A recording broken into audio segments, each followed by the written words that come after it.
evening, and congratulations. I'd like to take this opportunity to thank Monsieur Faure, the proviseur, Madame Antiphone, la proviseure adjointe, the faculty and the staff here at Jules Guesde High School for their warm welcome and for making me feel part of the team.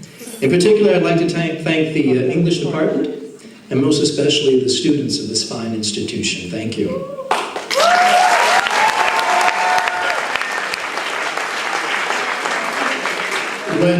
When Madame Macaga from the English department asked me a little over a week ago if I would speak at this year's graduation ceremony, I immediately said yes. I said yes for 3 reasons. First, because for the past 6 months, since my arrival from Florida on a teacher exchange program, I've been working with the international section, and we've had some marvelous and some very thought-provoking discussions. Secondly, I said yes because during that time, I've had the pleasure of getting to know some of the students individually, and I've grown quite fond of them and hopeful for their future, and I want to show them my support and my admiration. And finally, I said yes because you cannot say no to Madame Macaga.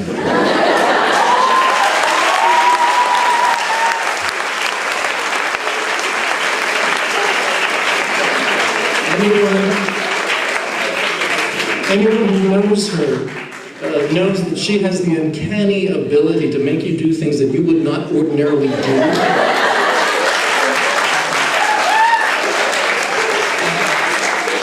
And then make you think that it was your idea in the first place.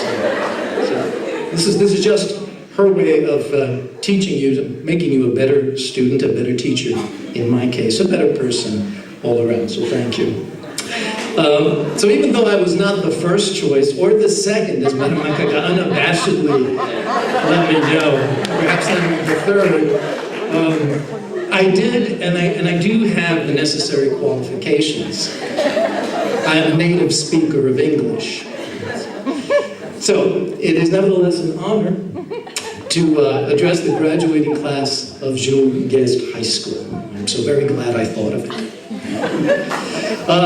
For the next several minutes, I want to address the students of the international section. I want you to realize how important your study of English can be.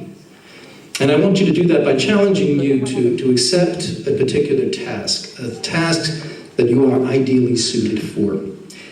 But first, I have the proverbial good news and bad news to give you. The good news is you are graduating from Jules Guesde. Congratulations.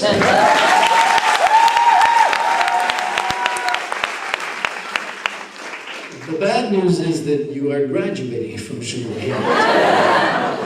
When you leave here today, you will take with you, for better or worse, whether you like it or not, our highest expectations, the expectations of your parents and your teachers.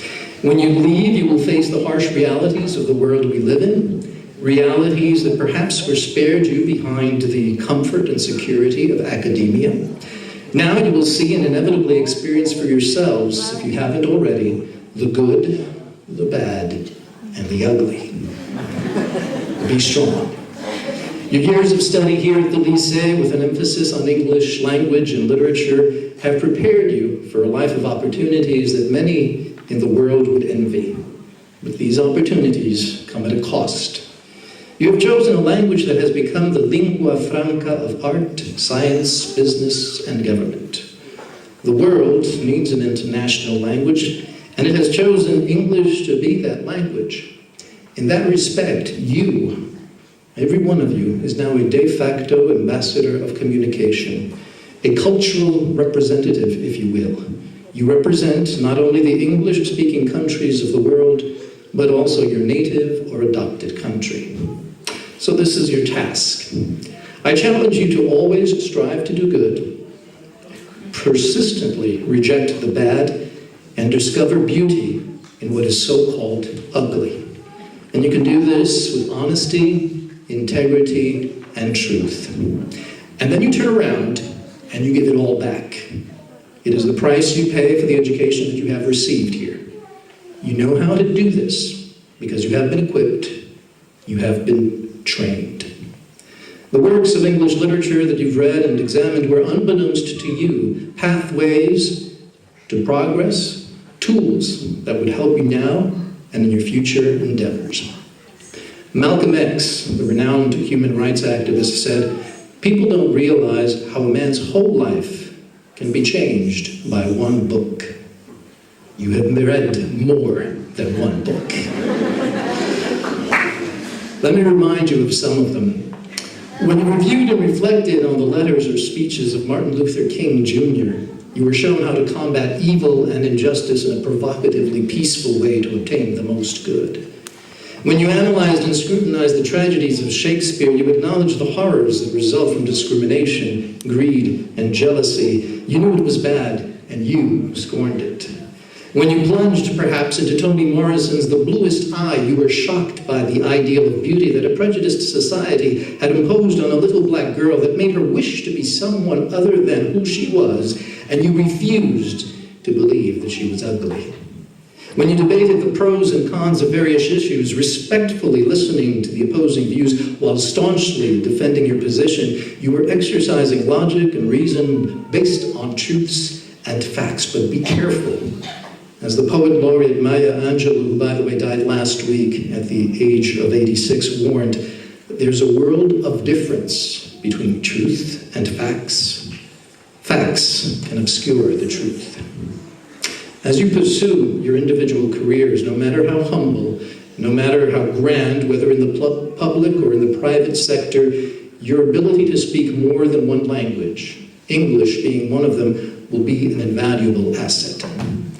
You are the guardians of truth, if you so choose, not because you speak and understand the English language, but because you are aware of the nuances and subtleties of meaning in all languages. Do not let these facts obscure that truth. You know what you must do, and you know how to do it. Now the question remains, will you do it? Will you do good? Will you reject the bad and find beauty?